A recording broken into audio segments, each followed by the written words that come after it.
Hi everyone, this is Susanna from Train-to-TEFL, and in this presentation I'm going to take you through completing part one of the learner profile, which focuses on completing the diagnostic assessment and the one-to-one interview.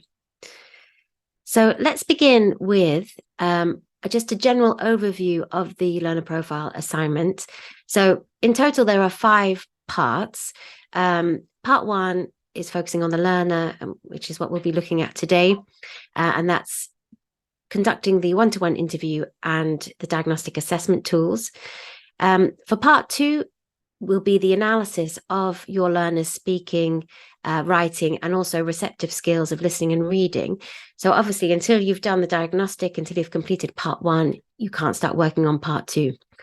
Part three is the one-to-one lesson. Part four deals with recommendations for further study. And finally, there's a conclusion. So there'll be videos to follow, which will go into detail for the other parts of the assignment. But for this video, we're just focusing on the learner. So what will you need to do when you complete your diagnostic assessment and interview? Well, the interview should take around 60 minutes. It might take a little bit more than that, depending on the level of your learner. So the first 20 minutes or so of the interview will be your speaking and listening assessment.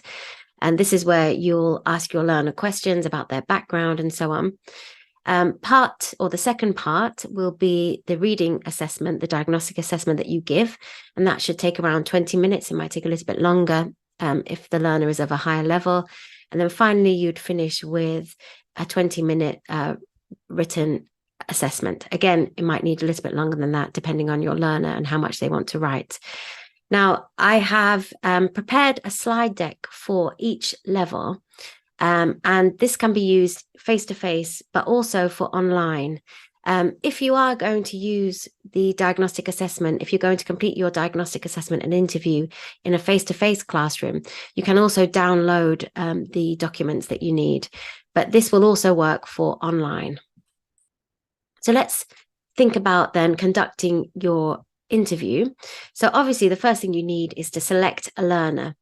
Now this should be a reliable student, ideally someone from your teaching practice group. We recommend using someone from the teaching practice group that you're with at the moment, because you've already established a bit of a rapport with them. You obviously know where they're starting from. So, they might be at entry 2, which is A2 level, or they could be level 1, which is B1, or level 2, which is C1. So you already know where you'll start from. If you can also use someone else that you might know. It could be a friend of the family. It could be someone that you work with, or if you're involved in volunteering or supporting language classes, it could be someone from one of those groups. A few things to bear in mind. They shouldn't be a member of your family. So it can't be a husband or a wife or a sister or a mum. If English isn't your first language, ideally, Trinity recommends that you don't have a profilee who also speaks the same language as you. But this is just a recommendation. So if you don't have any other choice, then you can obviously use someone who has your L1. The reason for this is that part of the assessment or the assignment is to contrast or highlight the main features of your learner's L1.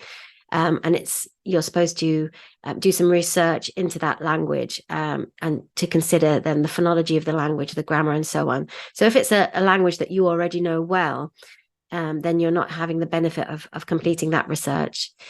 And I think the final point really is to choose someone that you have a good rapport with, someone that you get along with, that you know is going to give you a good sample in the interview. You don't want someone who is going to freeze and not answer and feel uncomfortable. So bear that in mind when you're making your selection. And if you let either myself or your tutor know who you would like to use, if you're using someone from your teaching practice group, we can then speak to that learner and help you make those initial arrangements. So important thing to remember as well, when you've got your learner in mind, please do take a look at ESOL learners and levels. the information that you can find on Moodle. There you'll find really useful PDFs with listing all the kind of functional language that a learner at that level would be expected to demonstrate. Also, the key language structures they should be able to produce. And there are some useful videos of candidates taking Trinity exams at that level. Now, the reason why I would recommend having a look at that is because obviously when you're assessing, you have to be clear about what it is that you are assessing and what a learner at that particular level should be able to say. Otherwise, how do you know if the learner is established, if they're very good at that level, or perhaps if they need to be in a slightly lower level? So having a look at the learners, ESOL learners and levels information will really help you think about the kind of questions you're going to ask, making sure that you're not using language and structures that are too far above your learner, but also that they're not too easy either. You want to ask the type of questions that are going to elicit an answer from your learner that will help you check if they can use that language. So, for example, a learner at a higher level, you might ask something like, tell me about a time that you had a really wonderful meal. How was it? Do you think you'd like to go back to that restaurant again, or would you recommend it to a friend? So this kind of language would elicit a response. Yes, I would. I think I would recommend it. Or no, I would never like to go there again. It was terrible. So you need to think about that before you start interviewing. Interview checklist. So when you are conducting your initial interview, you want to ask the questions that you'll need to complete the part one of the assignment, which is giving a full comprehensive background of your learner. So you need to ask questions on these following points. So social and cultural background. So this could be information, such as nationality, language, where they're from, if they've lived in other countries apart from the UK. This will give you an idea of their background. Think about previous experiences of learning English. Is this the first time they've learned English? Have they learned English in school? Were they forced to learn English? Did they want to learn English? Did they do it voluntarily? Do they, and what are they doing now to learn English? So as well as talking about the class that they might be in at the moment with us, with Train-to-TEFL, are they also completing lots of self-study online or with a course book? Do they have a private tutor? So all this information is really important. To talk about their current employment status. Are they working? Or are they looking for a job? What kind of job would they like? What kind of jobs have they done in the past? And again, you can see how there are lots of different language structures that are coming out there, talking about the past, about work they've had, work they would like, maybe comparing work, in the UK with work in their own countries. Their use of English in everyday life. So that's really important. You want to find out how much exposure they have to English. So, two students in the same classroom could have a very different experience. If one person is working and they're working with native speakers or they're speaking English all the time, obviously they're going to be improving at a much faster rate because they're exposed to language that's used in an everyday context. If someone has childcare or caring responsibilities, probably their access to classes and opportunities to speak English are far fewer because obviously they have to look after family and so on.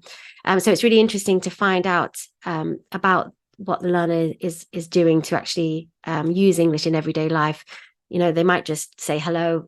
This English class or their English class could be the only opportunity that they really have to practice their English. So ask questions about that. You can ask them about their interests and hobbies. That all people like to talk about, what they're interested in and so on. And this is why it's a good idea to choose a learner that you already have a bit of a rapport with, because you will have picked up on some of the things that they like doing, that they enjoy doing and so on through your teaching practices and your observations. You have to comment on the learner's motivations for learning English. So, how motivated are they? Is it because they have to, or do they want to learn English? Is it for work, to help their kids? Is it just for everyday life? What do they think their needs are? So this is a tricky one. because lots of learners will say, well, I need everything. They might be able to tell you specifically, what they would like to focus on. So it might be that they just don't understand people in everyday situations. So they want to work on their vocabulary or their listening skills. Maybe they need to work on their grammar. Perhaps they want to go to university and they need to work on their writing and their ability to write academic essays. So think about that. And then any perceived barriers to learning. So what's stopping them from learning English? Is their current situation. Maybe they're working, they haven't got time, or they have commitments, or their status is stopping them from accessing free government-funded courses, for example. Now, it's important that in order to get the most out of someone, there are a few things to consider as well. So here are some tips that I think would be really helpful, because obviously you want, the more the learner speaks, the larger the sample you have, and the more you can work with when you're doing your analysis of their speaking. So you want to get as much out of them as possible. So tip number one is obviously select a learner that you have a good rapport with. Number two, would be personalize the interview. So rather than it being question, answer, question, answer, question, answer, you want to try and engage them. So I've just put together a few pictures. Obviously, these relate to me, but you could do something similar. So here I would talk about a little bit about myself. So I've got a picture of Ireland and a map of Malta and a picture of Malta. And I would say, this is, my mom is from Malta. My father was Irish. They met in the UK. I grew up here in Norfolk. Let me get my pointy pen. 1 second. Yeah. So I could say, I grew up in Malta. And no, well, I did actually grow up in Malta for some time, but I grew up in Norfolk, which is here, which is in the east of England. And, this is a really quiet place, quite boring. I came to Manchester University in 1995, blah, blah, blah. And, then you could say, and I really loved the city. And what about you? Do you prefer living in a city or in the countryside? And it just elicits conversation then. Have you ever been to Ireland? Have you ever been to Malta? Would you like to go there? And, it just, where's the best place you've ever been? Tell me about your family. And it just, it's a nice starting point for a conversation. And then I've got obviously my lovely cat, and I could talk about, perhaps you don't want to give them too much information about your family. You don't have to, but, you can talk about things that you might have in common. Again, things that you might know that this learner has pets and loves their dog and so on. So it's just an opportunity to have conversation. And then obviously we've got there the Great British Bake Off, which is a program I really like watching, and I like cooking. So anything like that you think is going to engage the learner in conversation and get the most out of them is really useful. Okay. Top tip number 3. Oops, sorry, let me just close that. Would be encourage them to ask you questions. So, you could say leave things a bit open-ended. So, yeah, I love baking. And then maybe stop and wait for them to say, oh, what do you cook? And this is my cat. Oh, what's his name? How old is the cat? Blah, blah, blah. Encourage them to ask you questions, and, do things like, oh, point to yourself, and, get them to see that you're waiting for them to respond. Try and avoid yes, no questions, because obviously that will elicit a very short answer. And remember to use language that's appropriate for your learner. So again, look at those learner levels. Make sure that you're stretching the learner as well. So it's not just about asking them, not asking them questions that are too complicated, but it's also about stretching them, checking, can they respond to a more higher level question? or perhaps they might not respond, and they might not respond with a grammatically correct question, but the fact that they have responded will show that they have understood your question. So that will help you then when you're analyzing their listening skills and they're trying to work out their level. This will help you and give you some more information. Okay. So an important part of part one is then to make a comparison or to pick up on the main features of the learner's L1. So thinking about script. So how is it written? Is it written, in the Latin script, Cyrillic script, Chinese characters, in Arabic script? A really great book is Learner English by Michael Swan. It has it looks at lots of different languages, and it breaks down those languages in terms of their phonology, grammar, sentence structure, and so on. So have a good look at that. We have lots of copies of this book if you need to borrow a copy, but it's well worth investing in. Also, a good website is this BBC website here. Well worth taking a look. And you may find other resources, but certainly Learner English is a great start. And a top tip as well is, try and select a learner who is featured in this book, whose first language is featured in this book. This will help. I mean, obviously there are thousands of languages out there. And sometimes learners will speak lots of different languages, not just one.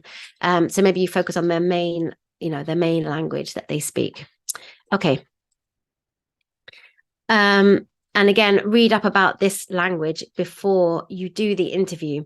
And the reason why this is a good idea is because when you're then analyzing their speaking, if you know, for example, that an Arabic speaker will mispronounce p and b, and you'll then listen out for those errors, or perhaps certain phonemes don't exist in the learner's L1, or perhaps they find it difficult to produce the sounds of English. So as you know, in English we have lots of different vowel sounds, and they vary in length. So perhaps your learner will have difficulty pronouncing certain phonemes. So you can listen out for that. And this will help you when it comes to part two, where you have to analyze and identify specific errors in pronunciation and so on. Okay. So diagnostic assessments, which diagnostic assessments should you use? Well, you can use any that you like. I would recommend using the ESOL, the Skills for Life diagnostic assessments that were produced. They are a little bit dated. The reason why I would recommend using these is because they are mapped to the ESOL core curriculum, which is mapped to the Common European Framework of Reference. Now, you might think, what's the Common European Framework of Reference? Well, in the UK, we use these terms to describe levels. So entry 1, entry 2, entry 3, level 1, level 2. The Common European Framework of Reference will use A1 for entry 1, for example. And often this is a beginner. When you see the course books won't say entry 1. They won't say A1. They'll say beginner, which is quite confusing. But anyway, if you spoke to somebody who perhaps doesn't work in the UK or hasn't had any experience of teaching in the UK, and you talked about an entry 1 learner, they probably wouldn't really know what you were talking about. But if you said an A1 learner, then it would be clear. Entry 2 is A2, which is elementary. B1 is pre-intermediate. So you may have heard of the B1 speaking test that learners who are in the UK have to take in order to gain nationality. So a lot of learners will be aware of these terms and probably will know these terms more than they do recognize entry 3 and so on. Then we have B2 intermediate, and C1 is upper intermediate. So you've got level 1 and level 2. You can use other diagnostic assessments, of course, and I would recommend using diagnostic assessments that have been produced perhaps by textbooks, like Headway will have certain tests that you might come across. So even if you don't use the Skills for Life materials, at least you know that if you're using a diagnostic assessment that was developed for A2, for example, the skills and the sub-skills that learners are being assessed on are the same. So the ESOL core curriculum is mapped to the Common European Framework of Reference. So here we have the Skills for Life levels. So we've got entry 1, entry 2, entry 3, level 1 and level 2. Okay. And these are the national standards in the UK. So what does this mean? Well, level 2 is the equivalent of GCSE. And then level 5, that's what we're studying now. The TESOL is a level 5 qualification. Level 3 are A levels. So it just puts it in a context. So if your learner is entry 2, they are working at entry level, which in the national curriculum, you can see here, you've got stage 1 of the national curriculum, stage 2, key stage 3. And then here we have the Common European Framework of Reference. So this helps us see when we talk about entry 1, we're talking about A1. Now, I appreciate this is lots of information. But one thing that you will really need if you're working in the UK, because all exams, UK exams, are reference to the adult ESOL core curriculum. Also, if you're working in colleges or in FE colleges, you'll be using, you'll have to create schemes of work and so on. And the adult ESOL core curriculum is a fantastic resource for thinking about the skills that learners should be producing at each level. So this is a huge document. It's about 400 pages long, so I don't recommend printing it off, but you can download it from our Moodle, but also you can find it if you Google adult ESOL core curriculum. There are plenty of links as well online. But this really helps to break down the skills for reading, writing, listening, and speaking into the sub-skills. And when you're talking about your learner and describing their strengths and weaknesses and so on, this will really help you to use the correct terminology. If you want to have access to more of the Skills for Life materials, they have been moved now, and you have to create your own login and password to be able to access them, but it's all free. And there are lots and lots of resources on there. So I would take a look at this link. You'll have it in the PDF that I'll send, and create your own account so you can access that material. Now, to make it easier for you, I have actually put everything that you'll need on Moodle. And again, you'll have all the links in the PDF that I'll send you at the end of this. But let's think about now, going back to the diagnostic assessment and the interview. What are we actually interviewing? What are we actually assessing? So you can say someone is good at speaking, but what does that mean? So we have to think about, what does it mean to be good at speaking? What skills are we using when we speak? So we're producing sounds accurately, using paralinguistic features. So that means, using intonation and stress. Discourse markers are things like, so, okay, and how about you? Things that show us where the conversation is going. Using appropriate grammar for the level of the learners, or the learners using appropriate grammar, using lots of vocabulary. And obviously, as the levels go up, you expect learners to have a broader range of vocabulary, to be able to use more structures and so on. So when we're speaking, we're doing all these things at the same time, which is obviously why speaking is one of the hardest skills, because you're having to think about what you're going to say and so on. So when we're assessing the learners, we're thinking about how well are they doing all these different things. So this is taken from, this is level 1, and it's from the Diagnostic manual. And again, there's a link to this in the notes that I'll provide, but I've just created this to make it a lot easier for you to see what it is that we're assessing. And there is a slide deck for every level. So whether you're doing the entry 1, entry 2, entry 3, or in this case, it's the level 1 diagnostic, you'll have this to refer to. So these are the curriculum references. So if you go back to the ESOL core curriculum, let's go back, which is here, and you look at level 1, and you look at speaking, these are the references. So these are the specific speaking skills that we're assessing. And again, it's using all the right kind of terminology when you're describing your learner. So think about, can your learner do these things? Do they use an appropriate speed? Are they pronouncing words correctly? Can they make statements of fact? So SC stands for speak to communicate. So we're not just saying, yeah, they're really good speakers. We're actually saying, well, they were actually very fluent, or they paused. There were lots of pauses.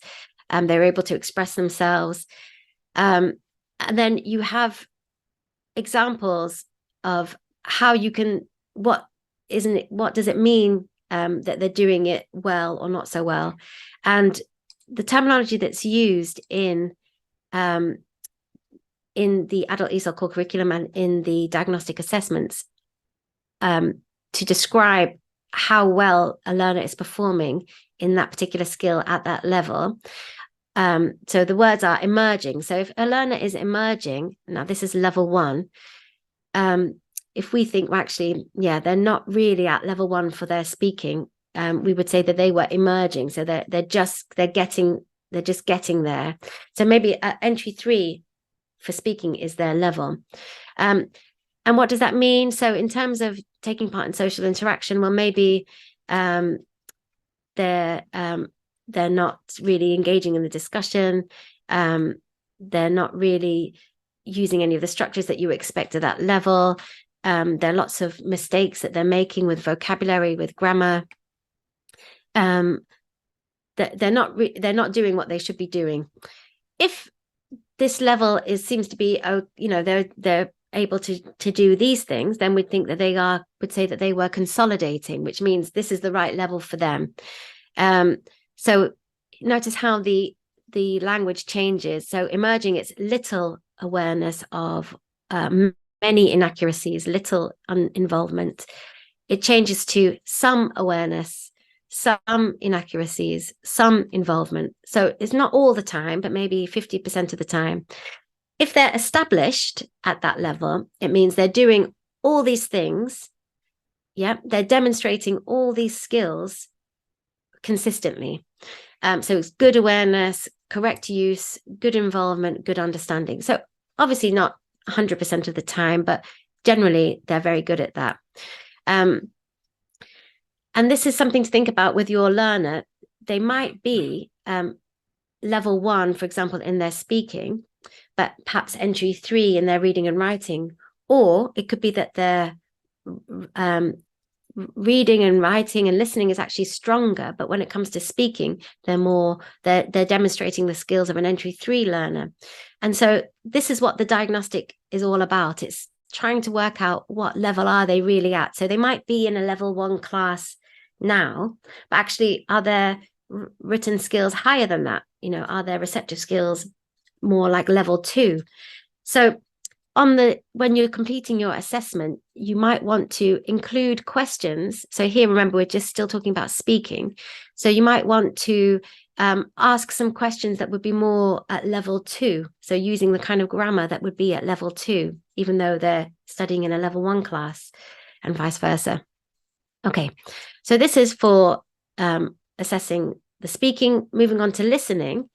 Now, I would recommend just using their responses to your interview as an assessment of their listening. You don't have to give them a specific listening task, although if you want to, you can, but this would just take up more time. If you wanted to use the listening assessments, they are available on Moodle for the diagnostic assessments at each level. But it's enough to just comment on how well they engage in a discussion with you and how well they respond to your questions during the interview, because obviously that's when we're listening usually. So So what does it mean to be a good listener? What are we doing when we're listening? So we're listening for gist, we're listening for details, for specific information. We're listening to attitude and intonation. So if you go, oh, then you're interested, these kind of things. Phonological detail, features of connected speech. Now, this are things like, weak forms, contracted forms. So are they able to understand if I ask a question like, what are you going to do at the weekend? Did they hear what are you going? What you're going to do at the weekend? Did they pick up on that? Did they hear that that's what I asked? And this will go back as well then to their speaking. Are they actually using those contracted forms, those weak forms when they're speaking? And often actually learners will perceive those contracted forms. So they won't maybe necessarily produce them. But by using natural speech yourself, are they able to pick up on that? Obviously, you have to be careful if you're working with much lower level learners. You need to be aware of your language and how quickly you're speaking. You will need to grade your language a little bit. But are they able to identify connected speech in your questions and so on? And obviously, are they responding to you? And again, we can look at this, the grid that's provided in the Diagnostic Assessment Manual. Here are your listening skills at level 1. So this is listen and respond. Are they able to do this? Now, obviously, the first few are more relevant if you're giving them a listening task to do, and they're listening to the diagnostic assessment listening. But the others relate to actually speaking and taking part in the discussion. So again, think about how well they do these things. And then you can give a general overview if you think they are emerging, consolidating, or established at that level. In the assignment, you will have to comment on your learners' listening habits. So make sure you do ask them questions about their listening. Do they, listen to, do they watch and listen to YouTube videos, to music? What do they do to improve their listening skills? Are they trying to watch TV? You need to ask them the questions so you can obviously answer this point in the assignment. And also, what would you recommend that they do to improve their listening? I mean, the students might ask you this themselves, how can I improve my listening? And you do have to make some suggestions. And this could be things like, I would recommend the learner join more conversation classes, or join a volunteering group, or, listen to this podcast because they like X, Y, and Z. So you have to include that in your assignment. So something to be aware of. And remember to ask your learners about what they listen to.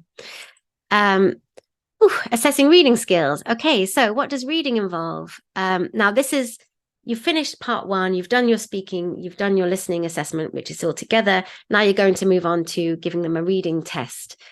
Again, if you're doing this face-to-face, you can give them the physical copy of the test and just ask them to get on with it.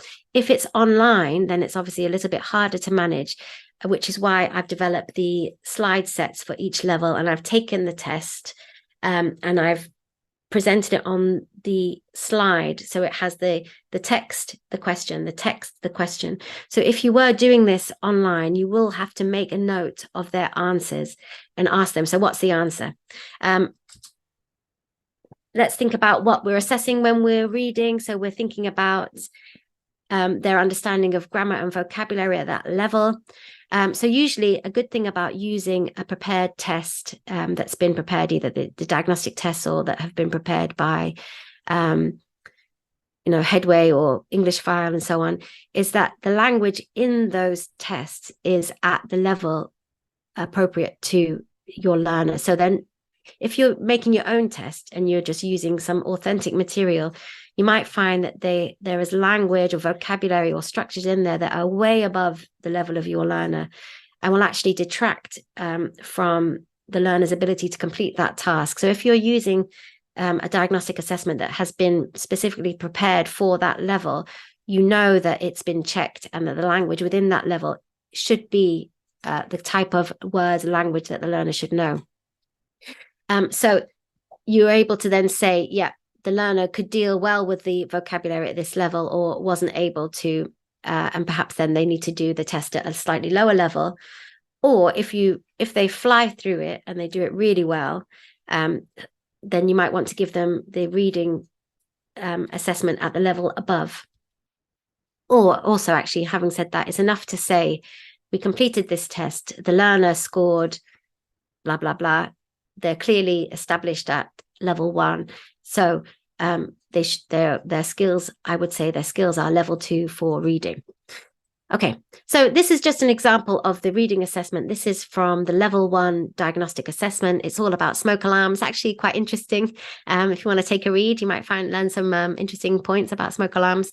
But you would ask them to look at the question. And obviously where do you think this text is from? So this is a general sort of gist question. And is it from an information leaflet, an instruction manual, first aid booklet, a gift catalogue? And this is testing their knowledge of genres as well. So, what does a leaflet look like? What does a catalogue look like? Does this look like a catalogue? Anyway, go through all the different questions, and you can see those on the slide sets. And here you've got the answers. So we see that question 1 is all about recognizing texts and purposes. So were they able to do that? And you have the answers here. This is really useful because rather than saying, the learner scored 9 marks, they did well on the reading. Okay, that doesn't really tell us much about their reading skills. So what were they actually doing when they were reading? And this is really useful then because it tells you that question 1, it's testing their ability to recognize types of texts. Question 2 is testing their understanding of the main point. Can they identify the main point? So it just helps when you're doing your analysis that you're using this language and you're thinking about what they're able to do. Again, look at the instructions in the manual. I've just taken the bits that are relevant to this part of the test and put them in the slides, in the slide decks. And then there's an interpretation then of their level. So if they score between 0 and 3, then they're emerging, which means it's not really their level, and perhaps they need to look at the entry 3 diagnostic. Between 4 and 6 means they're consolidating, which means that this is a good level for them. This is an appropriate level. If they've scored really highly, that they're an established reader. And then you might want to try them with the high level test. Okay, again, as with the listening, you have to comment in your assignment on their reading habits. So it's worth asking a question about their reading habits during your interview. So you can ask them, do you like to read? What do you read? Most people sort of read things on their phone. They might read a newspaper on the bus. They might get the metro and read it, or they might not read at all. And then you want to give maybe some recommendations for improving their reading. So obviously the more you read, your spelling improves, your vocabulary improves, and so on. So maybe you might recommend them joining a library, getting out some audiobooks, reading and listening at the same time. That's for you to decide. So let's think about assessing writing now. And what skills does writing involve? So it's about word formation. Is the learner writing on a line, on a straight line? Are they forming the letters correctly? Are they using appropriate grammar and vocabulary for their level? Are they punctuating appropriately? Genre and appropriacy is all about using the right kind of register. So if it's a formal letter, are they using dear, sir, madam, yours sincerely? If it's to a friend, are they using more familiar terms? And coherence and cohesion is all about sentence structure and paragraphing. Is it logically laid out? Is there, a clear beginning and an end? So we're assessing all these different skills, and obviously the degree to which they can do these will depend on the level of the learner. So it's a good idea to use, again, the diagnostic assessments and the prompts from the diagnostic assessments, because again, those prompts have been written so that they elicit a certain type of response from your learner, which will demonstrate the skills that they should be producing at that level. So here, take a look at the writing for level 1. They choose one of these to write about. So obviously you want them to write about something that they're more interested in. So I would recommend talking to them about the two choices. Which one would they like? Maybe get them think about some ideas, and then actually ask them to write it. So they have to write it there and then with you.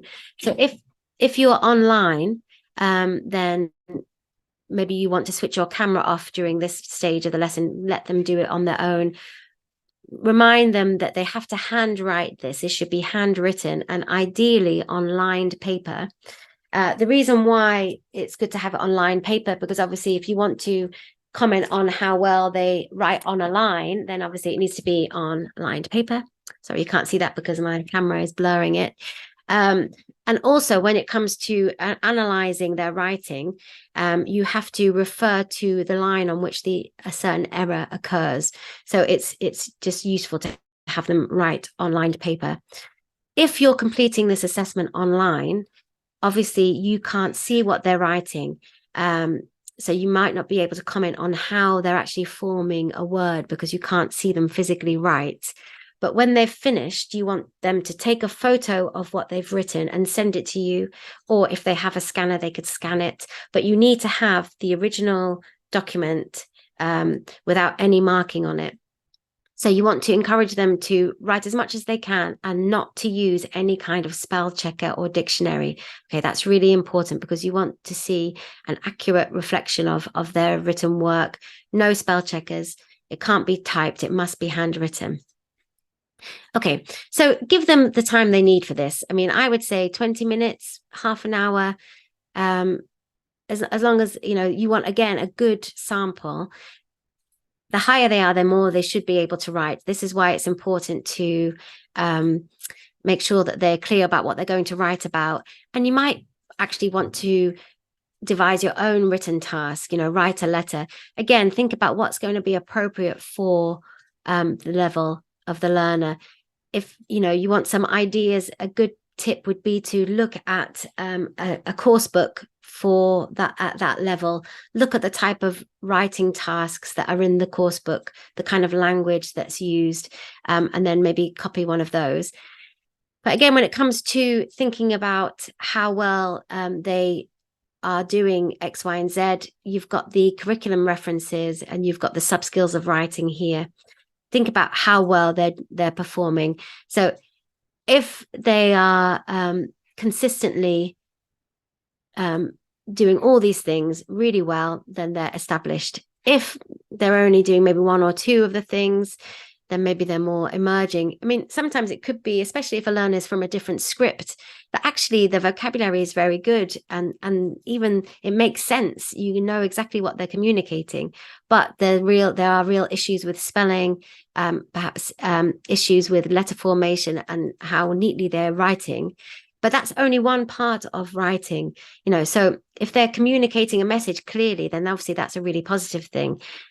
Anyway, these are the kind of things you need to be looking out for, and these are the kind of things you'll be commenting on. So remember, you at the end of the assignment, you need to have the writing. Okay, that's really important.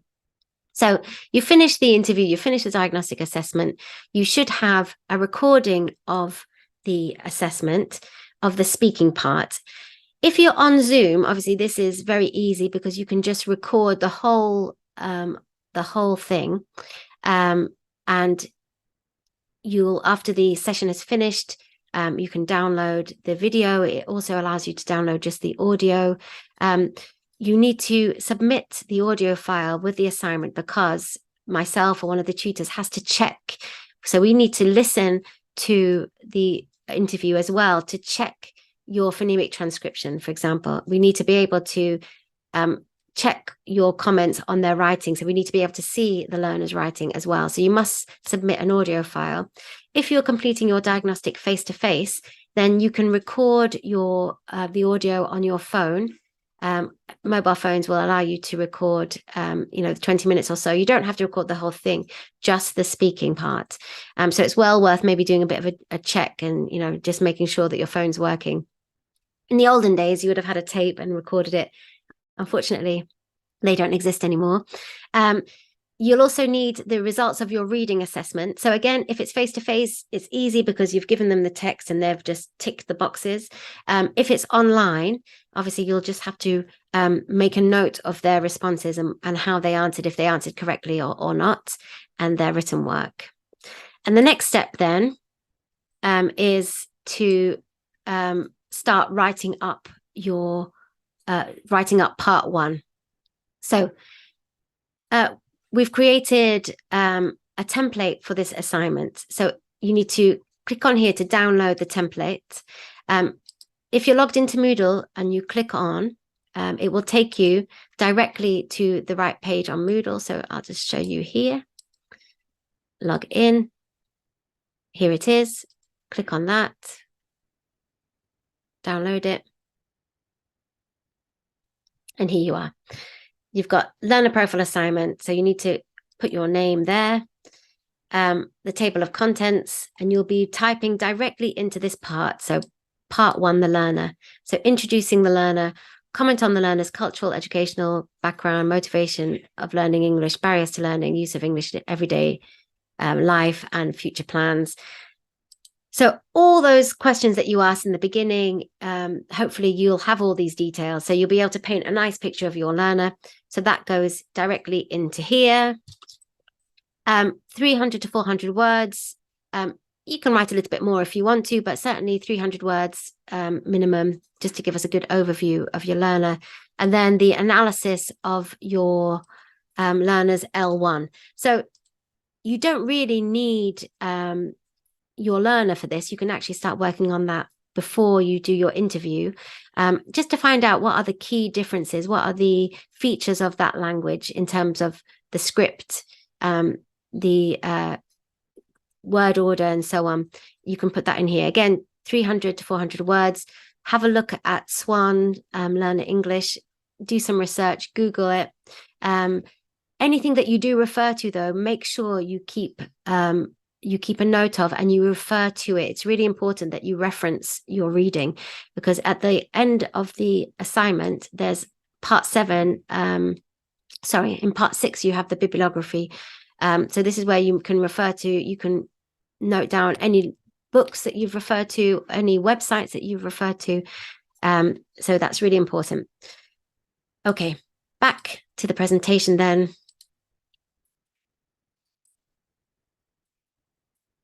So you download your template. Remember to include all this in your description. Here are all the key documents that I've referred to during this presentation. So you've got the template for the assignment.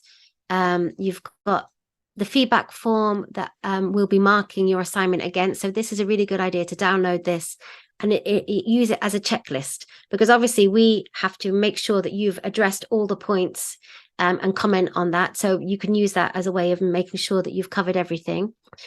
You've got the original diagnostic assessments on Moodle here. So if you are doing it face-to-face, you can print off the reading section, the writing sections. You've got the diagnostic assessments that I've created into slides. So for each level, you've got the slides for your student, for your level. You might need a couple of them. Remember, if your learner, for example, is an entry 2, they might need to perhaps do the reading assessment for entry 3. If they fly through entry 2, then you think, oh, actually, maybe they're entry 3, or perhaps they're struggling. You might want to give them entry 1.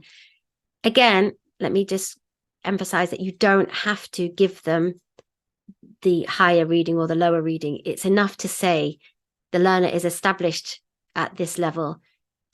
They are working, then, they're working at entry 3 for their reading rather than entry 2. But I would say that for the speaking assessment, when you're doing your interview, it would be a good idea just to have a look at the language of entry 3.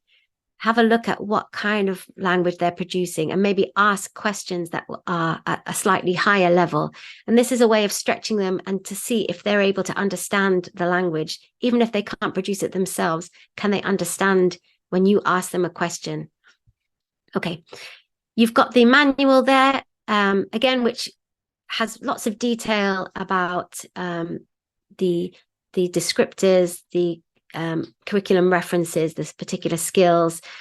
The manual obviously has all the levels, and I've just broken it down by putting the particular parts that you need for that particular test on the slide for that level. But you can download the whole thing. You can find it here. Obviously, the Adult ESOL core curriculum. This is a really important document. It's huge, but it's really, really important, and it's super useful. And you'll certainly need it if you're going to be working in England, in the UK, because exams are based on it and so on. Schemes of work are all based on it. But it's a really fantastic reference to think about particular sub-skills of each level. And it has example activities as well, which is super useful. So again, remember, this is useful even if you're using other diagnostic assessments. If they're at B1, for example, then that's going to be level 1 on the Adult ESOL core curriculum. So you can still use the core curriculum to help you with language to describe your learner skills. And that's one thing that we look at. You'll see when you download the feedback form that there's a section where we comment on your use of terminology.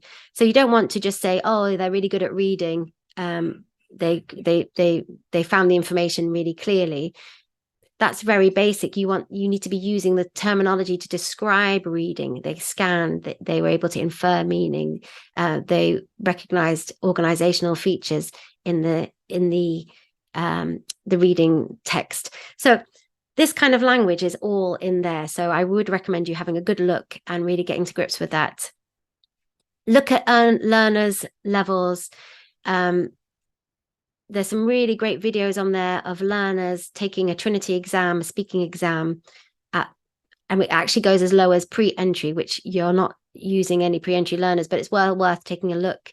And this will give you an idea of what it means to be a learner at that level, what language they're supposed to produce at that level. And obviously these learners are at the end of an entry 1 or entry 2 or entry 3 course. So by then they will have studied all the points at entry at that level. Take a look at the PDFs, which list the language, which list the functional expressions they'll be using. And then finally, look at examples of previous trainees' assignments on Moodle. Now, this might give you a bit of a heart attack because they are quite long, but please, don't worry about that. But it's useful to have a look at what previous trainees have done, and it gives you an idea of what you will be doing. But with everything on this course, there's lots to do, but as long as you keep up with it, you'll be fine. If you have any questions at all, obviously you can ask me, you can ask your tutor, but hopefully this presentation will have helped cement in your mind what it is that you have to do. So don't worry about parts 2, 3, 4, and 5. Just concentrate on picking your learner, organizing a date to conduct your interview. Let us know who you want to work with. Let us know if we can help you set up a Zoom meeting or a room that you can conduct your interview in. Okay, thanks so much. And that's the end of the presentation.